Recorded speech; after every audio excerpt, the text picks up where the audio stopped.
do Thales, ele escreveu uma coluna hoje cedo, inclusive está entre as nossas mais lidas nesse momento na nossa página do UOL, e que fala justamente sobre as negociatas para esse objetivo final de Bolsonaro, que é ser anistiado, né, ô Thales? Queria que você contasse pra gente o que você tem de informação. O PT não aceitou um acordo com o Lira, com o PL, para aprovação dessa anistia a Bolsonaro, é isso?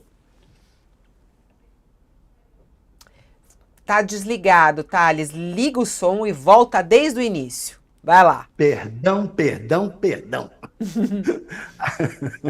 Ainda vai haver uma reunião da bancada do PT para decidir qual é a posição dela com relação à eleição para presidente da Câmara. Agora, o que o Odair Cunha, que é o presidente, é o líder do PT na Câmara, me disse a aspa é o seguinte, é crucial para o partido essa questão da anistia para o Bolsonaro e para os envolvidos na tentativa de golpe do 8 de janeiro de 2023.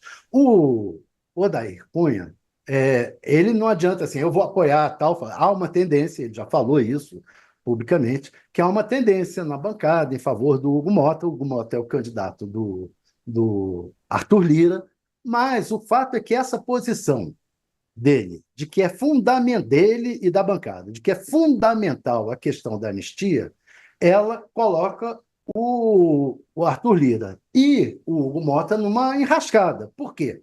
Porque ontem o Valdemar Costa Neto disse à nossa Raquel Landim que ele vai pressionar o Arthur Lira pela aprovação da anistia dos autores da tentativa de golpe e, portanto, do Bolsonaro. Ora, se o Arthur Lira fechar acordo com o PL por isso, ele perde o PT diante do que está falando aí o Odair Cunha. Perde o PT. E o PT é considerado fiel da balança na eleição para presidente da Câmara. Então, você tem dois candidatos contra o Hugo Mota, que é o candidato do Arthur Lira nos bastidores. Não oficializou ainda. Os dois candidatos são Elmar Nascimento e o Antônio Brito. Elmar Nascimento do União Brasil e o Antônio Brito do PSD. Tem dois candidatos que ofereceram já a vice-presidência da Câmara ao PT. Se o Arthur Lira não garantir ao PT que derruba a anistia, ou se ele não garantir, o PT vai negociar com o futuro presidente, com os candidatos. E aí vai querer essa garantia de que não coloca em pauta do Hugo Mota e dos outros dois. Se o Hugo Mota não der essa garantia, aí ele perde essa primazia, essa tendência na bancada de apoiá-lo em nome de um acordo geral de todos os grandes partidos, da maioria, exceto, incluindo até o PL, se o PL quiser não aceitar, não exigir a anistia. Se não, o Hugo Mota não fizer isso, aí o PT larga tanto o Arthur Lira como o Hugo Mota. Você acha, Josias, que vai para frente essa história da anistia?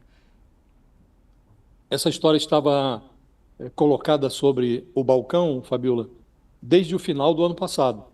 O Valdemar Costa Neto conversou com o Arthur Lira, conversou também com o Rodrigo Pacheco, no Senado, e ele condicionou a posição do PL na disputa interna das mesas diretoras da Câmara, das presidências da Câmara e do Senado. Ele colocou isso como uma pré-condição.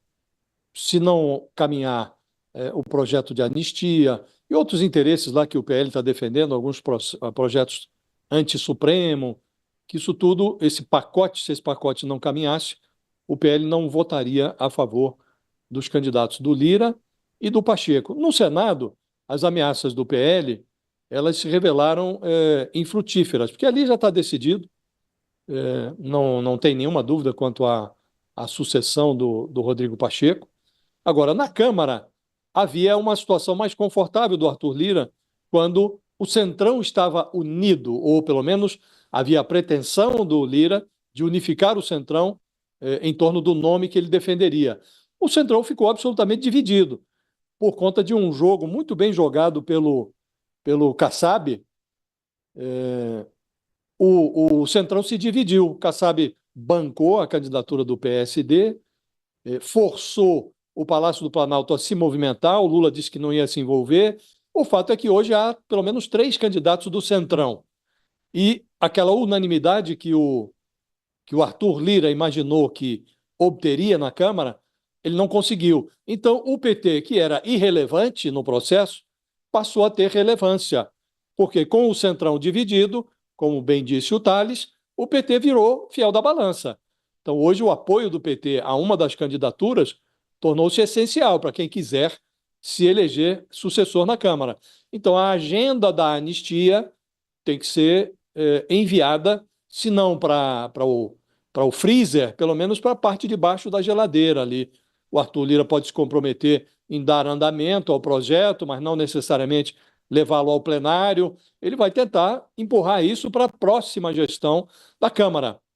E ainda que passe na Câmara, esse projeto de anistia teria menos chances de ser aprovado no Senado. Por isso digo, Fabiola, que hoje é numericamente improvável que uma proposta como essa seja aprovada no Congresso Nacional. Talvez na próxima legislatura, dependendo do grau de renovação que for obtido na eleição de 2026, mas já era improvável antes dessa divisão do Centrão, agora se tornou um pouco mais improvável a viabilização dessa agenda da anistia cultuada pelo Bolsonaro e incentivada pelo Valdemar Costa Neto. Momento, né, quando a gente conversa com os aliados,